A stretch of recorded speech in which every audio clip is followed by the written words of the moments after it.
Hiya folks, here we go with more Tex Murphy and Martian Memorandum. Now, while I let the credits scroll here, I'll just say that yes, this is the second game in the Tex Murphy series.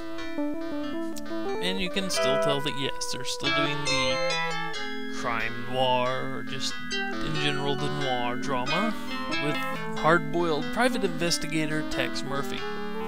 When this finishes, or actually, let me see if I can get to it, because I've got my, let's see here, as a credits roll. Last night was tough. Nearly getting iced always leaves me drained and jumpy. As a private investigator, I've been in tough spots, but that was nearly the end of the line. I ended up sleeping in my chair all day. Now the sun is setting and I groggily stumble around the room trying to regain my bearings. As I look out of the window, I can see the San Francisco skyline and what's left of the atmosphere. Not so long ago, a gigawatt of nuclear missiles were launched by some frenetic third world country. Luckily for the shelters, most people survived. The ecosystem may not. Tonight, it seems the sky is extraordinarily red. Not the normal washed, ruddy hue, but a thick, malicious deep red. Something about the color leaves me edgy and tense. It's as if someone, or something, is targeting me. But then maybe I'm superstitious. I've never cared much for the color of blood.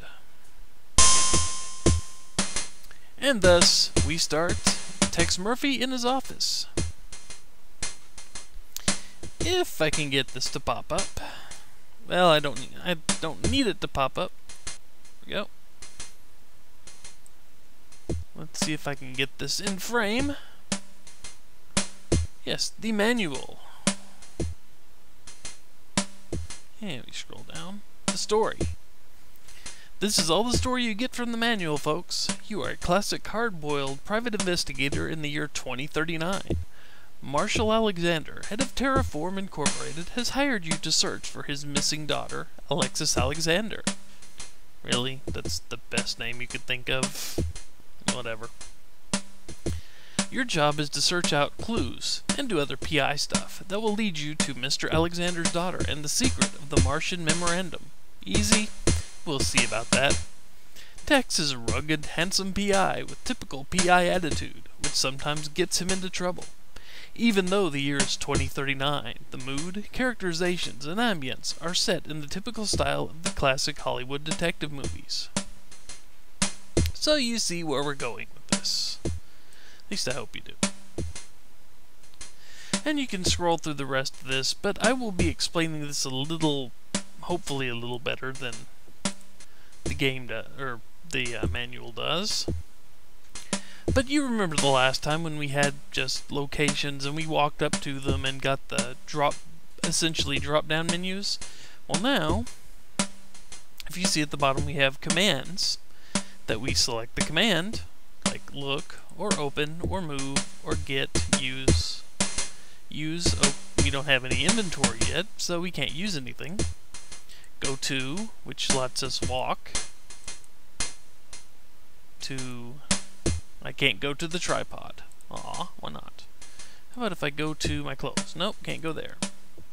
Go to the facts? Nope, can't go there. It will come in useful at some point. We can talk to people. We can travel. Although right now, we have no other locations, excuse me. But Tex's office. We will pick up one shortly. And we have help. But if you look, this basically shows you all the items in an area that you can actually seek out help for. We have, in this room, there's an ammo, lockpick kit, lens, camera, file drawer, gun, a couple of switches, window, mail, photos, tripod, and comlink. The ammo will be useful later. Pick it up. See how that, and it kind of gives you hints. The lockpick kit, it will be useful later. Pick it up. You may notice that it says the chair. If you read that, the chair up here, that's just because it's the last item I clicked on. Don't worry about that too much. Just a kind of a glitch in the game. So, And we cancel, just because I don't. Okay, we are going to save over this just because. LP01. And we will save. There, we now have a saved game. But as for now, let's look around. This is Tex Murphy's office. The gentleman in the flasher coat here is Tex Murphy. Mail has been shoved through the slot in the door. Tex's trusty gun hung up to dry after a good soap and water cleaning. Switch. The switch wall's covered with fingerprints. I believe... no, hang on, it should be move? Yeah, you move switches in this game, if I'm correct. Yep. Switch emits a loud click.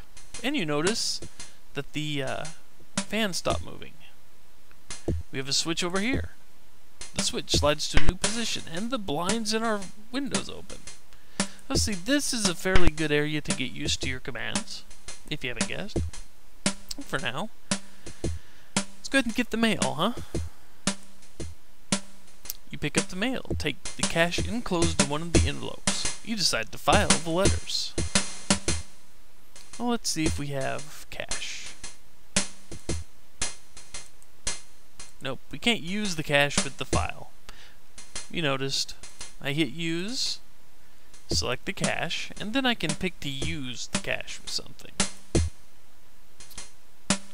I don't think it's a good idea to place foreign material in a camera.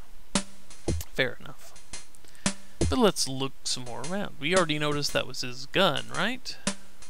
Let's get his gun. Pick up the gun with care.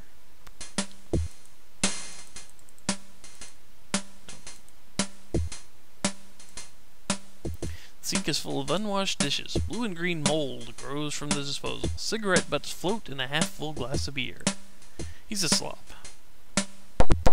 We can use the arrow keys on the keyboard to walk around, which is what I'm doing now. But let's look some more and see if it'll let us look at that red thing. There we go, look. Oh, just that, huh? Window, an old-fashioned wood and glass sliding window. Blinds are drawn. A tripod, an old Olympus FN 72-inch fluid mount pneumatic tripod. Hey, tripod. Hey, what do you know? Who knew? What's this? A camera. Infrared camera may not be the latest model, but it's seen tons of sex and violence in this day. An old but functional fax machine. You get the message? Why bother? It'll just show up again tomorrow. You can look separately at the message. A nasty fax warning text: if he doesn't pay his utility bills, his power will be shut off. Okay. Well, let's get something. Let's get this camera. Shall we? You pick up the camera. Gray government issue filing cabinet. I believe we can open one of these. You have to check each drawer individually on some of these. There we go. The drawer slides open and you bore yourself reading old cases. You haven't had anything interesting since Mean Streets.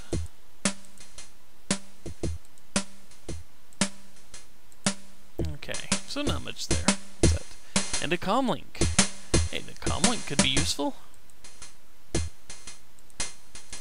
We take the comlink and... Hi, Tex. We've got a new case and you won't believe who it involves. I'll transmit the information. Okay.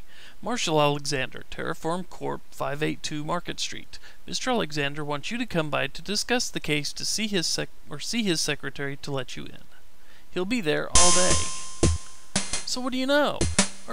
We have a comlink.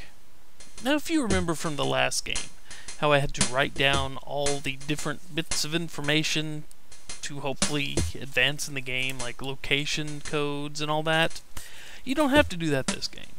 Now we have a new place to go, so see that? We can go to Terraform, and we don't have to wait through any boring speeder transitions or what have you. So gameplay has just sped up very, very significantly.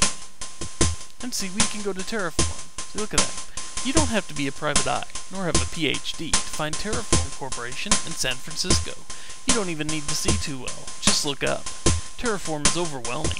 It's the biggest building in the entire city by the bay, or anywhere else. One step inside and you are instantly dwarfed by the 30-foot ceiling that arches overhead. The microwave motion detectors, pressure-sensitive pads, and robotic surveillance would all make a Nazi nervous. All of this security must have emerged from the development of Terraform Corp. Terraforming is a 50-year plan to make Mars habitable. It must have been a very dangerous work at the onset. Raising a planet's temperature 100 degrees, designing and erecting an efficient solar shield, transmuting the lethal gases of the red planet must have warranted risk, silence, and heavy security. Security, yes, but this place makes you feel like 7th grade gym class on the first day in the showers, going in naked and ill-equipped. I guess I passed their check. A thick neck guard takes me over to a turbo elevator, and I head for Alexander's office. And voila, we are at Terraform Corp. But before we actually talk to his secretary, I did travel, and I'm back at my office. See how much easier travel is than the last time? This is a blessing, folks. Something they learned early on after making their first game was that nobody liked those speeder sequences. They were dull, boring, and didn't really have anything, unique. You just flew around. You could manually control it, sure, but nobody cared.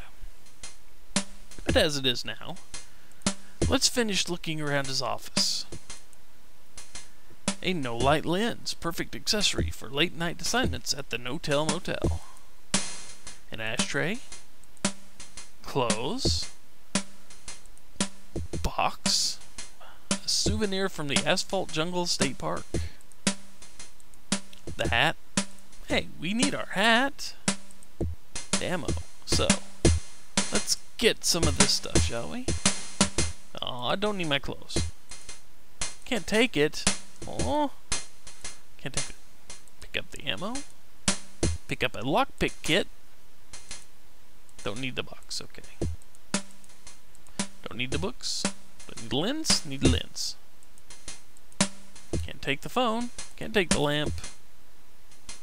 But, as I said, this is a decent tutorial area. So let's start using things. Where would you put a camera? Of course you put it on a tripod. Makes sense, right? Snap the camera and lens in place. And now we will move the switch. Let's see. Okay. Cool.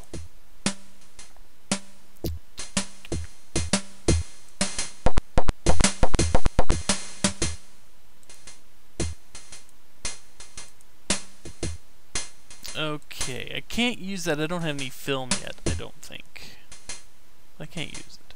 But it's time to cut a video, and when we come back, we will finish what little is left to do in this office to kind of get you, to kind of get used to the commands.